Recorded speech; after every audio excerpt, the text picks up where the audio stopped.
You can now stream the forbidden documentary Occult Louisiana free on Tubi TV. Hello friends, we are in a troubling time when it comes to misinformation. The views of our guests do not reflect that of my own. This show is for entertainment purposes only, and any information presented during this show is a live-action role-play scenario. All that being said, enjoy this episode.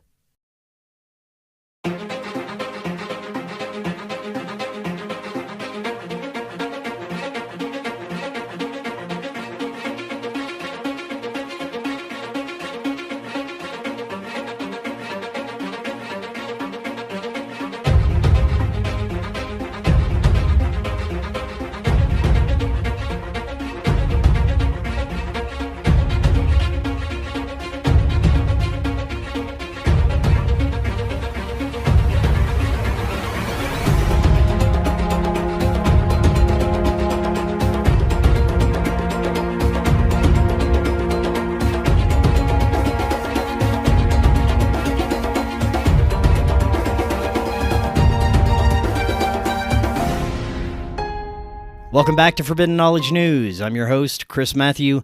Today my guests are Nate and Thomas from Reality Czars. First, check out Brainsupreme.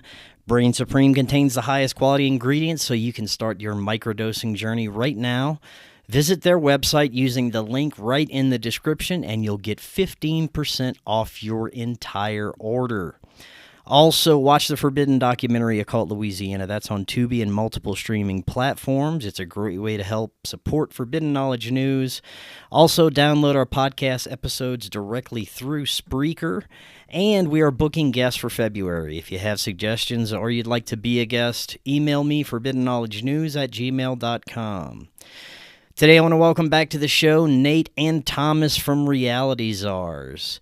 Nate is co-host of Reality Czars podcast. He is a government abolitionist, truth seeker, and Bigfoot enthusiast.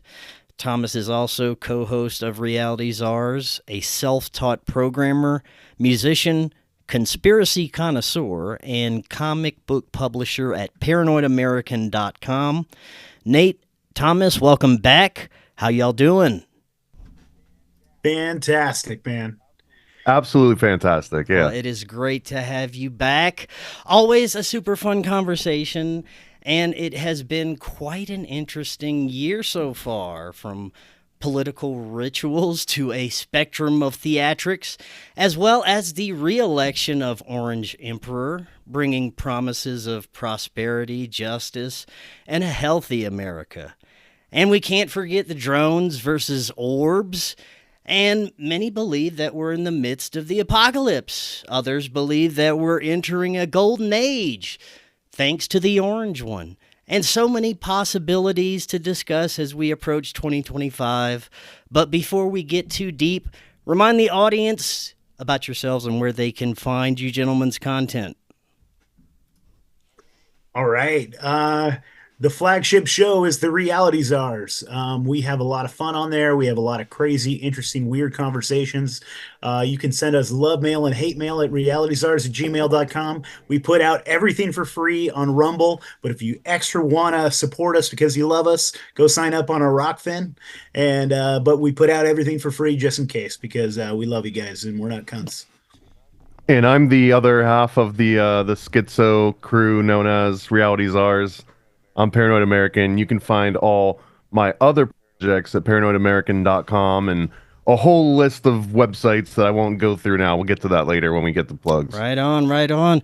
Well, let's get some opening statements about your thoughts on the past year, how everything has unfolded, some of the events, any highs, lows, anything made you cry or want to hug your puppy especially, or go out and hug your nearest Bigfoot. We'll get to that later. But how do you guys feel about the year? I mean, all in all, I would say it was a pretty fucking fantastic year.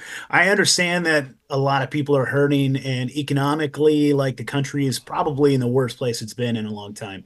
But personally, this year's been great, man. My little one is growing. Everything's great. Like family wise, everyone's healthy, happy. Like money wise, I'm making the most money I've ever made in my entire life ever, period. Uh, but it's still barely enough because of the economic crisis that we're in. So that's always fun. But honestly, like I'm positive as fuck. I mean, the world might be going to shit, but in my little corner, in my household, the world is great. So I'm still optimistic, although my experience this year was the exact opposite of Nate's. It's the least amount I've ever had. The first year in my entire adult life that I haven't had a full-time job, partly by choice. Just trying to make basically conspiracy work. Like, how can I make conspiracy my job instead of going and slaving away to some random system and someone that's just gonna end up laying me off anyways, like Elon or Vivek Ramsey, or like I feel like that's, and I also really think that this is maybe the worst objectively the worst year for America since I've been alive. I'm 41 now. So in my 40 years, or maybe if we just count like the latter 30, right? In the last 3 decades, this does seem like the lowest point that America has been to. And I say that optimistically with, maybe Trump winning means that we're at like an F minus minus instead of an F minus minus minus minus. Well, those are two very different perspectives about the year. I had a good year. I had a really good year. And as far as the rest of America, I can only speak for myself. Some of the events that have unfolded, where we're at economically, some of the things that they portray to us, most people would normally be concerned about. Those with eyes to see may have different perspectives as I do, but overall, very good year for myself, and I see a lot of good things happening for people like you, Thomas, who are starting to just have enough of the system, want to produce for themselves, want to make a living from something that they can rely on for themselves and not have to worry about being fired, like you said, from some big corporate company. And there's a lot more people that I noticed that are having this mindset lately because the system is running out of anything beneficial to offer us.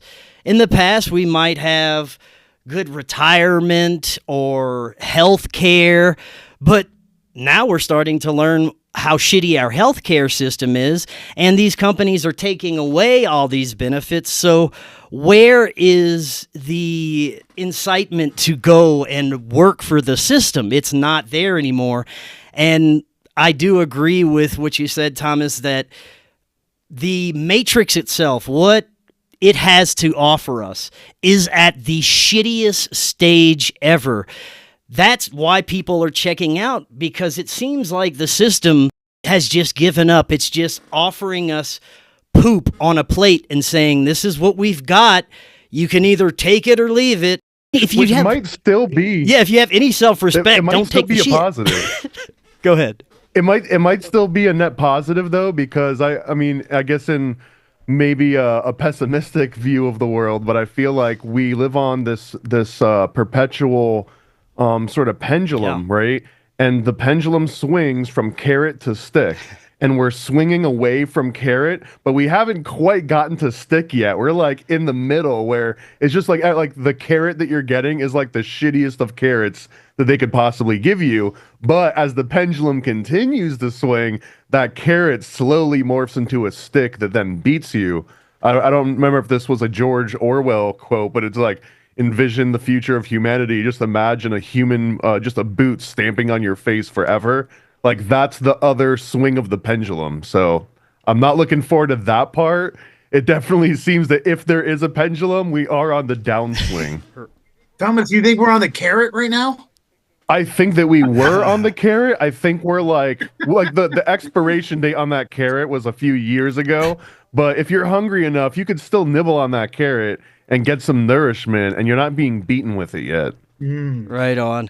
Well, let's roll through some of the events of the past year and get your thoughts on it. Starting with the political theater. I checked out of politics a long time ago. I have no emotional attachment to either side of the beast, but I do pay attention to the bigger picture as everything unfolds. I love to get as many perspectives on things as possible and then form my own opinion and try to have an outside look at everything as much as possible.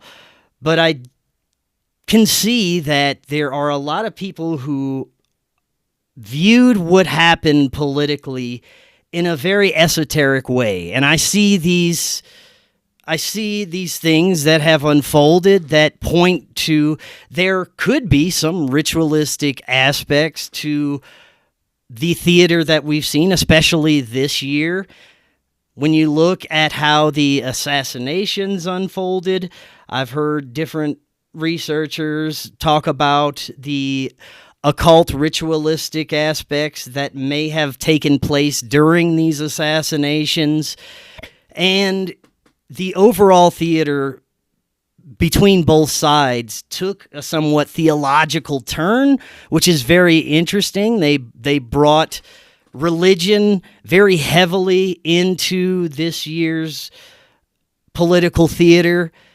It was as if Trump, of course, representing the Christians and Jesus, and Kamala outright Satan. Even during one of Trump's speeches, he was calling for Christians to go vote. He said, if you go vote, guess what? You'll never have to vote again, whatever the fuck that means. And then on the other side, Kamala is telling a dude who yells out Jesus is king or something that he's at the wrong rally. You know, I don't care what your religious views are. If you're running for president, that's the least presidential thing you could do. But it seemed like they were presenting her as the worst possible option for a reason. And what concerns me now is everybody's just cool with Trump all of a sudden. Both sides are cool. We're not seeing the pushback. Global leaders are praising Trump. So things have definitely took a turn for the Twilight Zone, but let's get you guys' thoughts on that. Well, I think from the Democratic side, the left side, I think they're just tired. I think man, like your average fucking liberal dude that has been like through the ringer, being told 100 times that he is Hitler incarnate. They're like, all right, well, we already had Hitler and he wasn't that fucking bad. I mean, he wasn't worse than anybody else was. Right. And I think they're just exhausted at this point. I also think that Kamala Harris was a fucking put up job. Like, she was clearly the stupidest person that's ever ran for president ever. And like, she might be dumber than Joe Biden, who's barely alive, if he is alive. It was shocking. It was kind of shocking that they were like, this girl, this one. Right. Yeah, man, it's interesting because to me, it's always, always, always a put up job because it's the illusion of democracy where it's between asshole and turd sandwich every single time. But this time it was like, oh God, man, it was like asshole or a dirty asshole. and dude, it was, yeah, man, you don't get to be in either one of those seats unless you're selected. It's a selection, not an election. And it was fun. And you're absolutely right. Like, this time it was very like theological. I mean, they're calling him like the Prince of Peace and stuff. It's fucking bizarre, dude. Like, to me, that like they are seriously, especially like my mom, she ended up voting for Donald Trump, but now she's like rocking back and forth and freaking out because she thinks he's the Antichrist. And it's totally fucking possible, man. Wait, what changed? Because I thought that he was the one that's saving Israel, and if he saves Israel, then your mom's happy. That's the problem, dude, because the Antichrist is supposed to be this new, like, he's supposed to be a Christ-like figure, which the Christians have embraced him as like a Christ-like figure. and he is supposed to bring world peace for a short period of time. And like everyone's falling in line, Russia's chilling out. Like it kind of looks like now that Big Daddy Trump is coming in office, lots of these countries are starting to like arm down, chill out a little bit. Like my mom is absolutely convinced that Donald Trump is going to be the Antichrist. And she's like, I voted for him. I was like, I told you not to, you dumb bitch. Well, now you're going to hell, and we're Yeah. all going to burn for eternity. Thank you. But yeah, man, it's really really interesting, and I'm enjoying the political theater. I'm just eating popcorn and kind of just watching it happen. I hope that he's good for business in the short term. Like I'm just gonna have a good time and stack as much money as I can and just I just got to take care of my family, dude. Just one day at a time. I can't keep up with all the fucking bullshit, and I can't worry about all the things that they're trying to make you like. The fear mongering is insane and retarded, and aliens are coming. And oh, did you know that there's fucking pyramids on Mars and there's big fucking? It's just shut the fuck up. I don't care. You're a liar. You're all fucking liars. Your narrative is bullshit. I'm gonna take care of me and mine. Well, I actually have been leaning in a little bit to the mysticism and sort of like the symbolism of all this. And I think one of the most potent ones last year was, I wouldn't say a failed assassination attempt. I actually think just like in MK Ultra, the CIA likes to experiment with stuff, right? They like to see that, well, if that substance does this and that one over there does that, what happens if we mix them and give them to someone at the same time? You know, like they're getting experimental. So like the James Shelby Downard King Kill 33 ritual, I think that they're trying to give it a little bit of a twist where you see that there was an assassination attempt on a presidential candidate, ex-president, that drew blood, allegedly, right? But as soon as that happened, the other president, the sitting president, is the one that gets taken out. So the King Kill 33 in this particular year, the bullet got fired at Trump, but Joe Biden is the one that fell. He was the actual king that got taken down in the very classical sense of a king kill ritual, which is when you're supposed, if you do it outside of like the CIA schizo worldview, right? The actual king kill ritual is that you take the king out while they're at their peak or before they completely go corrupt, before they completely are riddled with dementia. You're supposed to take whatever remaining energy exists in that throne of the king, because really that energy represents the nation that they've been like the figurehead of. Which means that if your president literally deteriorates into just like a big bowl of mushy dementia, then your entire country reflects that exact same thing. So I think in a really weird way that ritual still happened, but it happened in a way that that like upgraded the energy that we were headed into. It might have been too little too late. But anyway, that's like the interesting schizo pattern that I've been latched onto this year. Well, let's dive a little deeper into the Trump Antichrist rabbit hole. I don't know if I've told you guys this already. I probably have. I've told this story on my show a few times, so I'm going to keep it as brief as possible. But when I was in junior high school, it was a Christian high school, and they showed this video, a very low budget video movie portrayal of how the apocalypse would unfold according to the biblical view.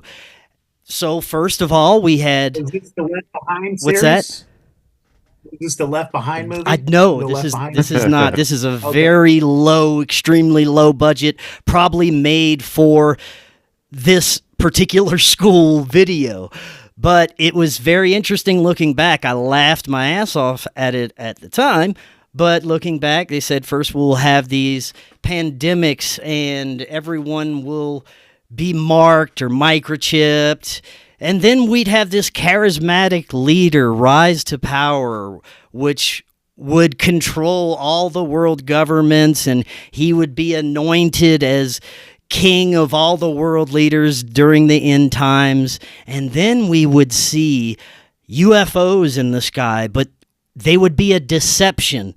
They would be a combination of demonic forces and our own governments trying to deceive us, and this would devolve into demons taking over the world and all the classic apocalyptic lore that you hear growing up Christian or Catholic. But I have to take a look at how everything's unfolding and scratch my head a little bit. At the least, it's fucking interesting. I think that I probably watched a lot of the same propaganda you did. They were trying to turn us into good little soldiers. I remember watching some videos. Yeah, they were depicting like you getting your like. Okay, so if you didn't get the mark right, you're supposed to get it on your hand or your head. You would be publicly executed, and you sit there and like get your head chopped off for Jesus and running. Dude, it was wild stuff. The videos they made us watch. I really wish I could get a hold of some of these videos, dude. I bet you can find them online. They're pretty fucking fantastic. I think that this has all been part of the narrative, dude, because I think the mainstream evangelical church has been kind of corrupted by this like New World Order cult, this right wing New World Order cult for a long time. By like, well, I mean, a lot of it is actually like Zionist money. This was like Schofield money, the Schofield Bible, right? And this takeover happened in like the early like 1920 or late 1800s, early 1900s. And this was all getting Christians to like back Israel and be behind the Zionist movement. And it's really fucking fascinating, dude. I think these people have been writing the narrative for a long time and have kind of gotten the church involved in it. And so it's these same psychopaths that are kind of like, I don't know. I don't think they actually believe in the Bible and the stories that it says. I don't think they actually believe in Revelations, but I think that they're like putting on a play and like reenacting it and getting apocalyptic playbook. Oh my God. Yeah, it's apocalypto. Yeah, they're playing this and like they've been trying to get you to read this over and over and over again, and then they're reenacting it and making it happen. People are losing their fucking minds. Like good example, my mother. She's fucking rocking back and forth right now like a fucking moron, rubbing her Israel tendon as we speak right now. It is true. We had to calm her down before we connected to this. It was like becoming a distraction in the background. If that is the case, if it is a playbook, the level of orchestration involved would be off the charts. And I'm not saying that there isn't an orchestration of events to try and bring about some sort of apocalyptic event or events, which I do believe there is. But I think that there's another layer beyond that, some sort of synchronistic force, some sort of intelligence that is also pulling strings, but not necessarily going along with what the elites or the parasites want to occur. Whatever your view is of this force that does have some sort of effect in a reality, and it can play a part in the way things unfold. And I've noticed this because I've been looking at synchronicities and synchromysticism. It seems like the story being told is too good to be just orchestrated by these douchebags. I don't know. What do you think? Thomas, do you have a take? I was going to say, I just think they're Fabian socialists and they're just biding their time, man. I think they've been... I think so. I think the Fabians are still running things because the Fabians... I guess the way that I interpret Fabian is someone that plans at least 100 or 200 years in advance. So the decisions that they're making today maybe have absolutely no impact in even their lifespan or the lifespan of their kids or grandkids. Like they're actually playing on like a chessboard that's that deep, right? And I think that all of the Antichrist talk and all of the Book of Revelation stuff, it's fear porn, which is cliche to say, but imagine, even if it really were happening, let's say that objectively we had some definitive proof that there were going to be end times and that, like, you know, the second coming and the Antichrist, like, it was all actually going to happen. If we 100% believe that, but if someone told us that and they're like, and it's happening in 1,000 years, you know, humans well enough to be like, I mean, we can give it 100, like we can chill for 100 years, right? The next guys, they got it when there's 900 years to go. And even it'll go all the way up until there's like one generation left. And then all of a sudden people are like, okay, kids, it's all on you. It's all riding on you. We only got 30 years left before the Antichrist comes. So there's really zero benefit to say that the end times are going to happen anytime other than in the next, who knows, 5 years, 10 years, 20 years, because otherwise you lose the attention of everybody. This is one of the most interesting things that I've been looking into the origins of Mormonism for mystical and American and historical means, but the Mormons are fascinating because you can see this happen in real time where they weren't saying, sometime in the future and 5 or 10 years from now. They were literally saying like this October, the Antichrist is coming. So they would have to and it would work. Everyone would pool their resources together. They would form these, huge sort of like collaborative armies almost.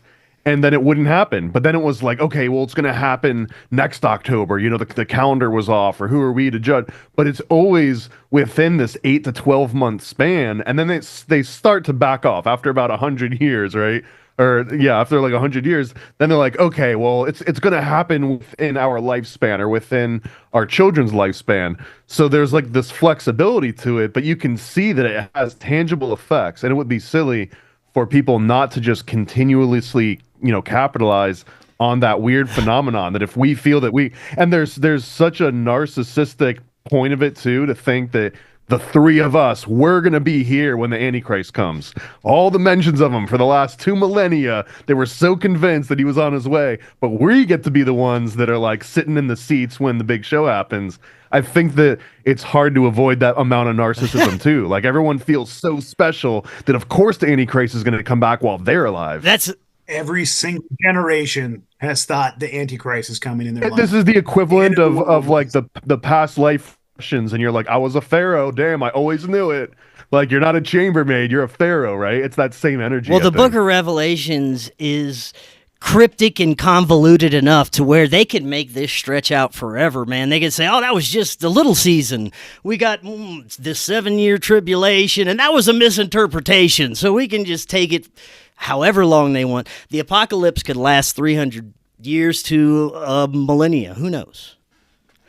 Well, how low are we setting the bar to say that Donald Trump fits the description of this like charismatic world leader that everyone bow? I feel like you already have to be. He actually nails it. You've kind of OD'd on the Kool-Aid to really think that it fits into every one of those categories, though. Dude, he is such a Christ-like, he's a Messiah-like figure. Well, you have to look at the overall mentality of the collective right now. How many people are just 3 months away from actually living idiocracy every day of their life? So if the world has become that shite, of course, it's not going to take much of a charismatic person to really impress those people. Yeah. Well, I guess, that's the answer, is how low is the bar? Yeah. That's how low the bar is. That low. He gets to be seen as the second coming. Hey, man, it's where we're at, maybe. Who knows? Yeah, man, it's totally interesting, and I think that it's almost inevitable that they are going to try to pull something, and I think that we are going to see something like pulled in our lifetime, only for no other reason that like our money is basically worthless. We are in so much debt right now. I think that like the IMF, I think they're going to have to pull a giant fucking rug out from under us. So I think that they have to make this big push for like a cashless, like completely digi-dollar type of society. I think they have to do that to reset things. And maybe probably the only way they're going to do that is like, whether or not we want to, there's going to be fucking World War III. And there's going to be like treaties and armistice and all kinds of different things and like forgiveness, debt forgiveness, all kinds of crazy shit that happens after that. I think that we are absolutely heading towards a world war. And I don't fucking know, dude. I don't know. So what does that look like? And is Donald Trump going to be the peacemaker before Armageddon? Are we going to get like some... I think he's just an actor playing a role. I think he always has been, and I don't think there's actually an Antichrist. I think he's just taking the role. He's being the heel again. Who the fuck knows? Yeah, I tend to agree with that. All these people are playing a role. Like the same thing of like, I think it was 2004 maybe, where it was Bush versus Kerry, right?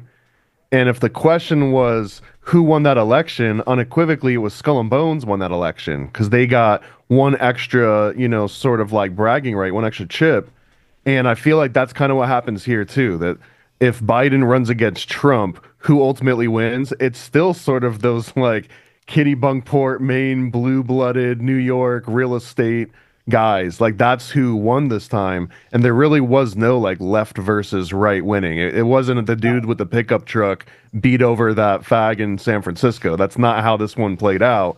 It was the New York, swindle, restate real estate developers, they won. And that's kind of like the globalists winning. And it makes so much sense to bill yourself as the exact opposite of that, to say you're Mr. America first, you're Mr.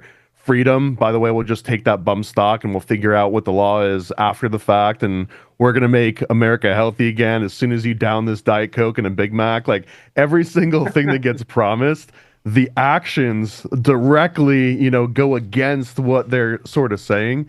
So I guess this is more of me too, just thinking like there's no way that this is the second coming. And if it is, then like maybe we deserve it. Maybe we deserve, just like the first time we got Trump as president, it was like we got the president we deserved, not the president we wanted. And maybe that's just going to be more of that. Yeah, I do happen to agree that there is a high level of orchestration going on, that each of these high-level players have a role to play. But I also see that there is some force that is pushing back in a way. Maybe it's the collective consciousness. Maybe it's the few of us that are aware of this, putting some kind of vibe out there. I don't know, but I am optimistic in that way, and I like to see that there may be hope, even if it's from a few people that push back against the narrative. But let's move on to some of the other events that have unfolded, like UFO mania, drone mania. You mentioned the possibility of World War III, Nate.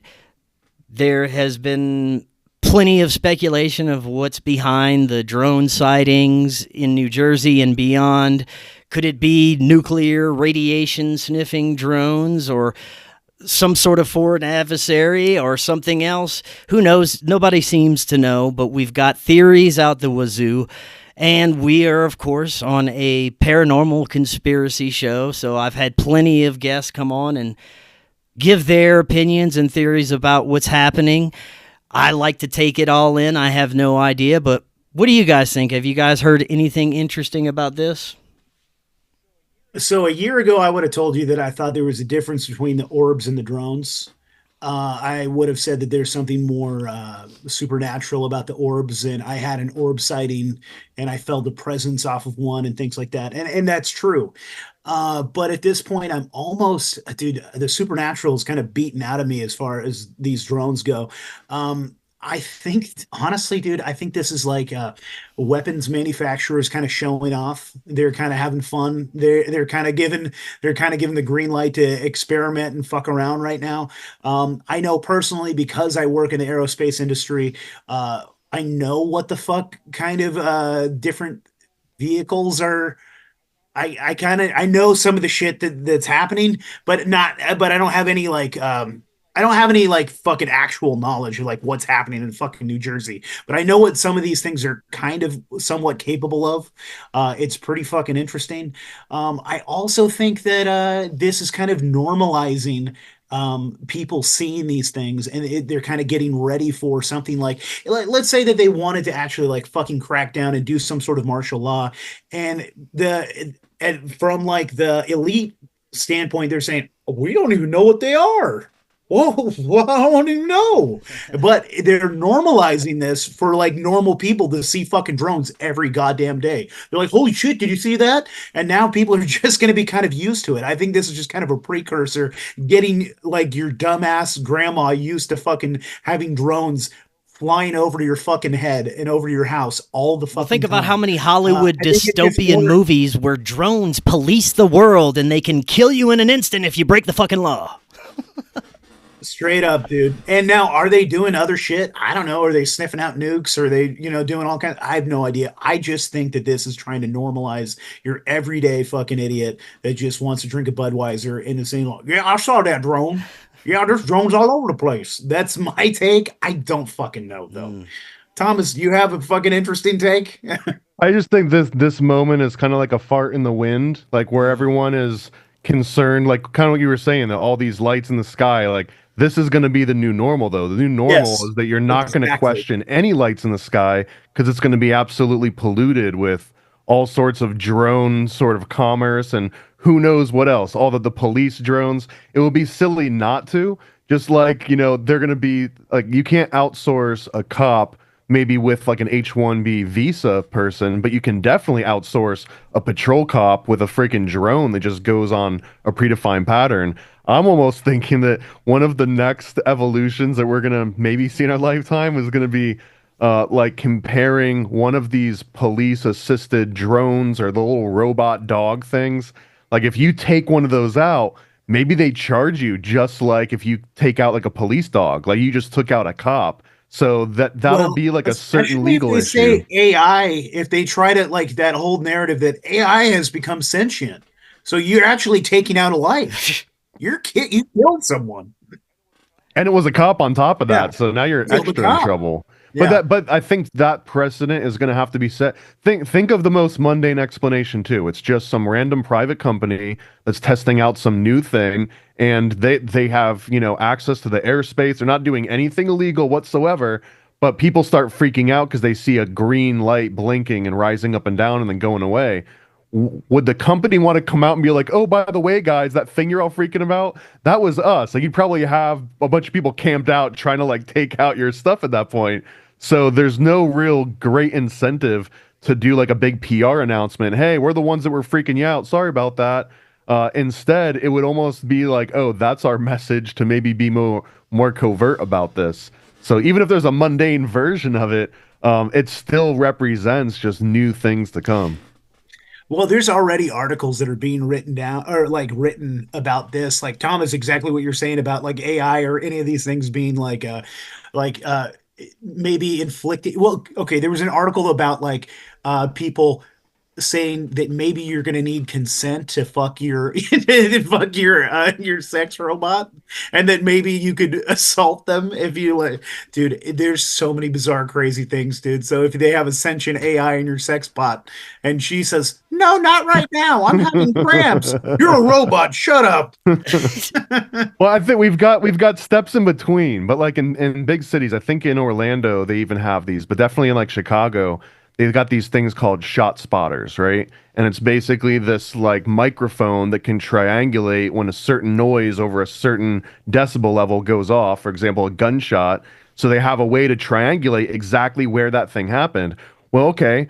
So just imagine now that that little set of speakers, that array of speakers that can triangulate, instead of being affixed to a pole in a certain place, now it's on a little drone that can sort of fly around the city. But like, how is that any different? Like that right there is police monitoring through drones. But it would be silly not for that to happen. Like, why would you rely on something that's, you know, posted into the ground and cannot move when you've got the technology easily to move that thing around and like, you know, so once they do that, then it's like, oh, well, we can add a lidar to that, and we can add infrared to that. We can add like a 12K, you know, high res. Like we can add all sorts of cool bells and whistles to this. If it's already flying around in the sky, why not? So it seems like the most natural evolution, and we'll probably see that before you go to jail for trying to bang your cyber nanny.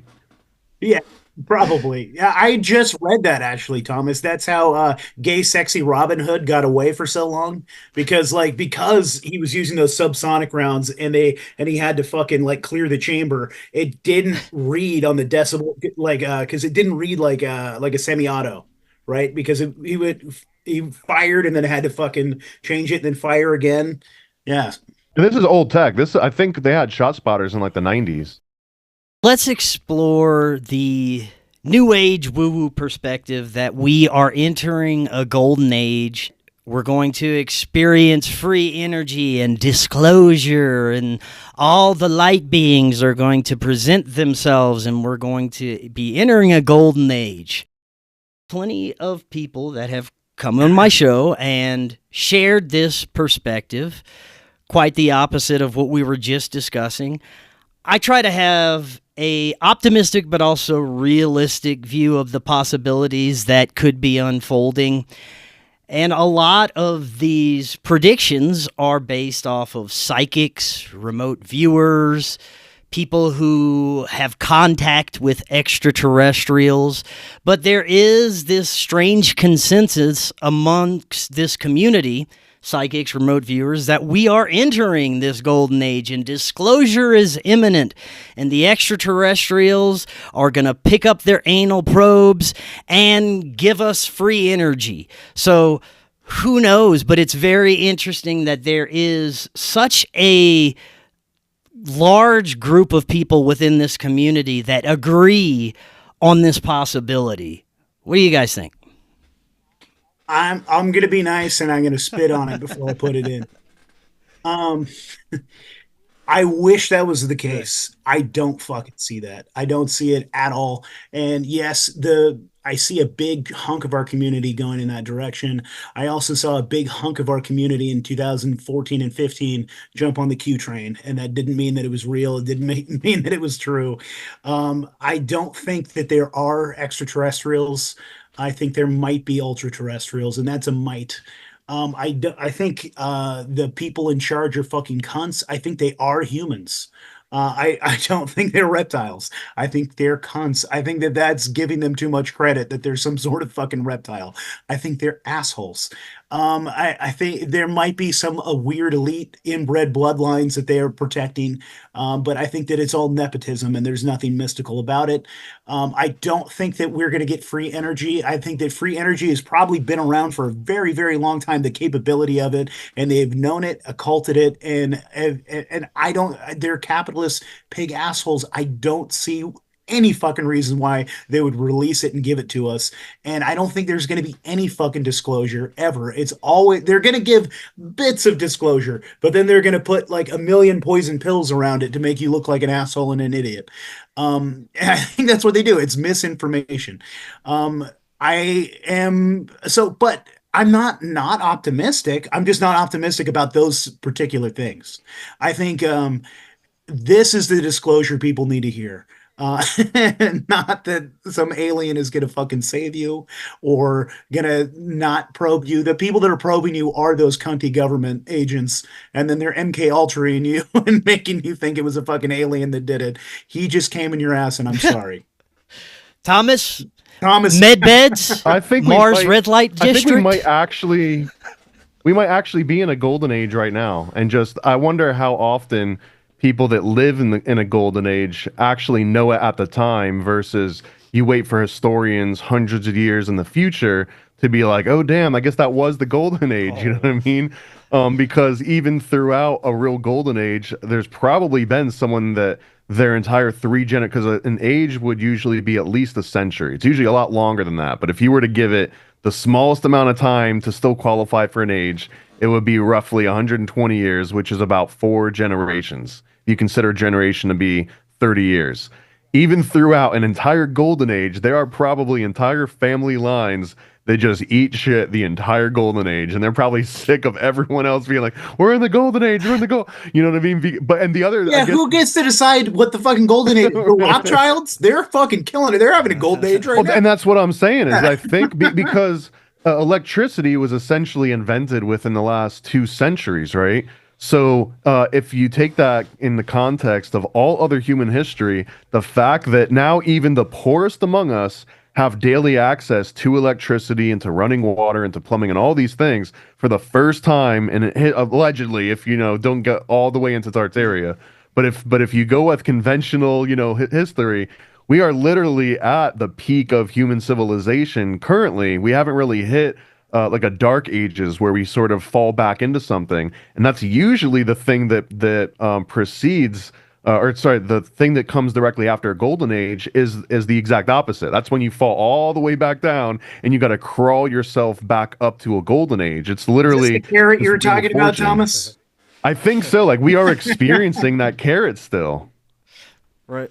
So it's weird to like ascribe all that to like Donald Trump is going to bring in this. If anything, he might be able to ride it out a little bit at its height. But if anything, if there is a golden age, it likely started in the late 1700s. It was probably like Age of Enlightenment might have been the original beginning of that new golden age. Well, Nate, you mentioned Q. However few predictions actually came to fruition that Q made, we did just experience the Diddy Party revelations, which at the least is fun.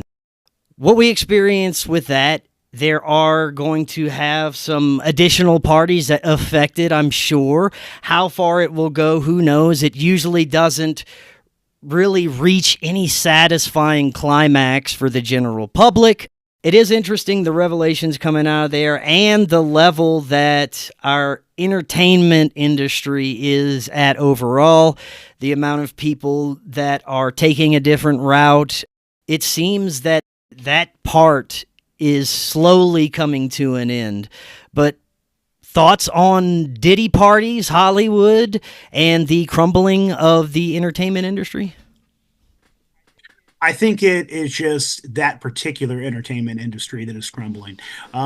People will always look for heroes and celebrities and things like that. I mean, I think that you're seeing a rise of like the alternative becoming more of the mainstream. I think of someone like Alex Jones at this point has more credibility, and rightfully so in a lot of cases, than your average like right winger than CNN will ever have ever. And in some cases, Fox News even. So I think that you're also seeing like big YouTube stars like the Costco family and stuff like that. They're coming. They're making that stupid music. I'll bring the boom to you. That like that they're the new fucking celebrities at this point. Like I think Hollywood is kind of a dying era, and I think that they'll probably actually recoup eventually, but it's going to be like a phoenix that has to completely burn away, and there'll be something that rises out of that. There's just too much money into it, and people are too stupid. Like look at Disney adults. There's hundreds of thousands, if not millions, of Disney adults, and like that they're the worst in society. So I'm sorry, any Disney adults that are listening, I love you, but I just think you're stupid. And I just don't know, man. I think it's fascinating. But as far as the Diddy stuff and all this revelation that is coming out, I think that they had to. I think there was some pressure on some of the stuff, but like you said, there's never going to be any actual like satisfying. You're never going to get to see the entire list. You're never actually going to know how deep it goes, and it's because the people that are in power are also implicated in those lists, and it like there's stories that allegedly Barack Obama was at those Diddy parties diddling. So like, are they gonna fucking admit that? Is CNN gonna come out and say, "Oh yeah, Barack Obama nutted in a minor"? Like, they're not gonna ever fucking go there. So I don't know. I think that they just like they sacrifice people as needed, and probably Diddy. He sounds like an arrogant cunt. He probably pissed someone off, got a little too big for his britches, and they chucked him out. Um, Yeah, I I don't see it like a stock market almost. So when you see Epstein fall or when you see Diddy fall, it's more like the market decided to dump the Diddy coin and put it into Yeah, whatever the next coin is that we don't know about, but that it's out there, right? Because the same reason, like the same reason we probably won't ever see the actual Epstein Black Book is because they didn't like the Black Book is the power. It wasn't Epstein. Epstein didn't have the value. He was the guy that just held the keys to that Black Book at the time. So he gets taken out, and that Black Book goes to the next highest bidder, and that guy has to hold on to it as long as he can. And they have to restore some sort of order among that chaos, right? Because the Black Book can't turn into a hot potato because the Black Book is all value. This is when you've got so much money that you don't care about political power or financial power. You've got this like next level power, this like Epstein Black Book, Diddy Black Book power. So I think that it's just a matter of who gets to be the custodian of that Black Book at that time. So yeah, that like the best thing that's going to happen about Diddy falling down is we might get like a Tim Ballard sequel, like the Sound of Freedom Part 2, where he like jumps onto Diddy's island and he breaks into like a baby oil party or something. Like if that's not in the works, it should be. But I feel that that's the best thing that we've got is that these things are given to the rest of the world as a theater for the cathartic release. The same way that Sound of Freedom comes out and all the QAnon retards that were like, those politicians are, kidnapping babies.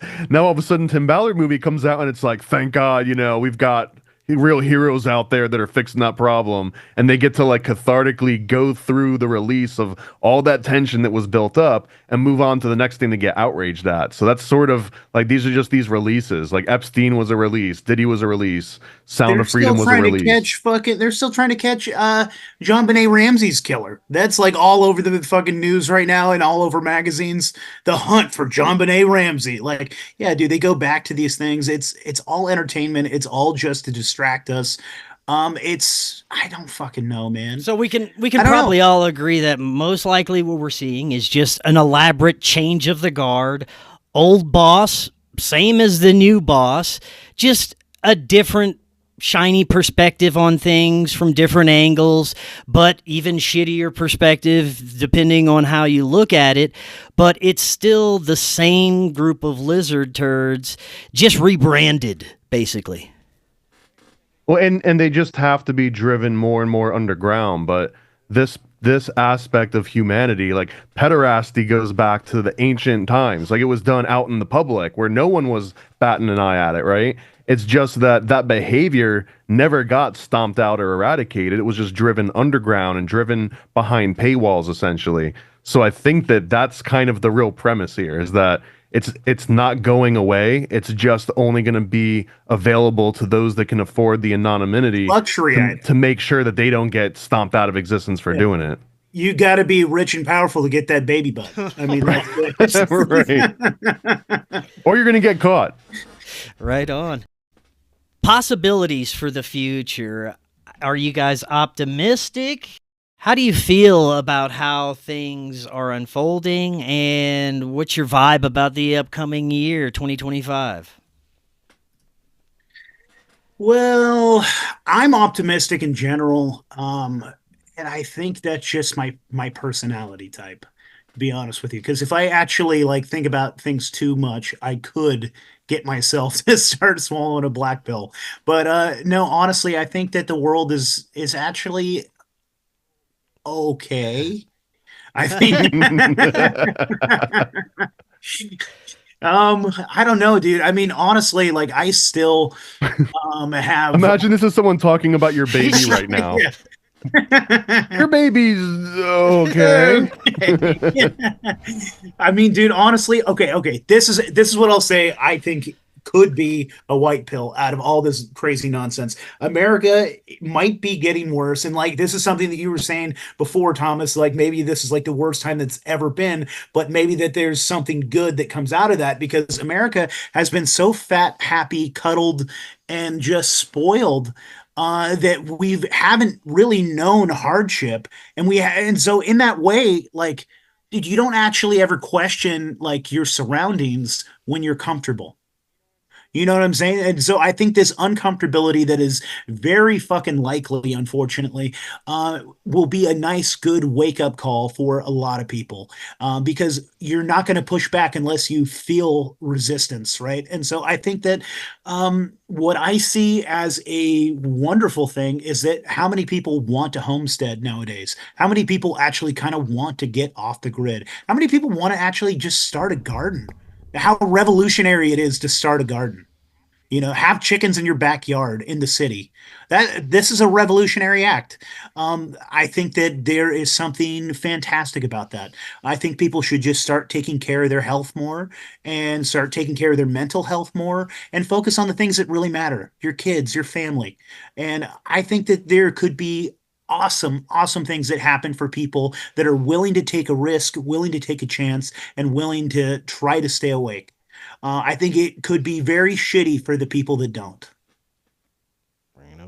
I mean, my optimism is mostly on.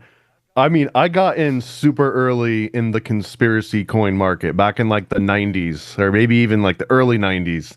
And for the longest time, it was the most niche counterculture thing that you could be interested in. It was universally sort of like offensive, no matter what political spectrum side you were on. Although I've also lived through Occupy Wall Street, in which all conspiracy theories were then left wing. You were like some weird, liberal if you believed in them. And then it shifted over now to where if you believe in conspiracy theories, you were like the ultimate right wing Nazi fascist. And I think that that pendulum is going to start to like swing back to the middle space again, where it kind of was at. But now everyone is familiar with it. So this is kind of like my time to shine. Like I've been training for this moment my entire life. This year was, even though it was like financially devastating, it was also the first time that comics were like made like me survive the entire year. Like comics paid, my rent and my bills and everything. So it's 100% possible, which is the most inspiring thing that ever could have happened. Literally, I think we raised close to like $100,000 this year just doing a bunch of comics and stickers and just stuff I want to do.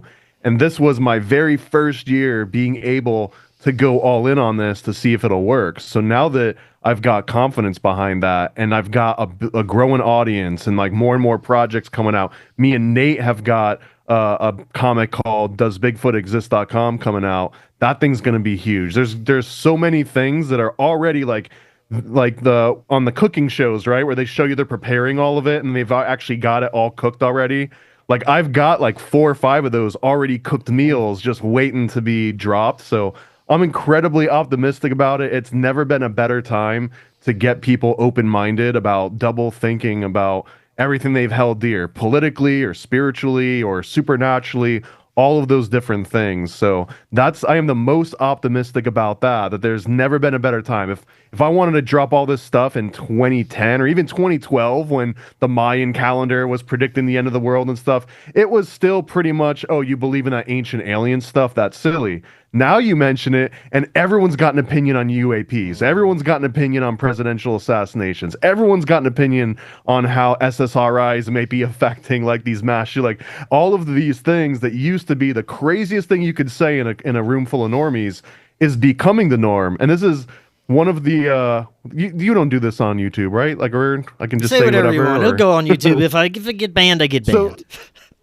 So for example, like the adrenochrome topic, that is one of those things that's still crazy. Like if you bring that up, you will be seen as like a crazy right-wing QAnon sort of terrorist, like a J6 sympathist, right?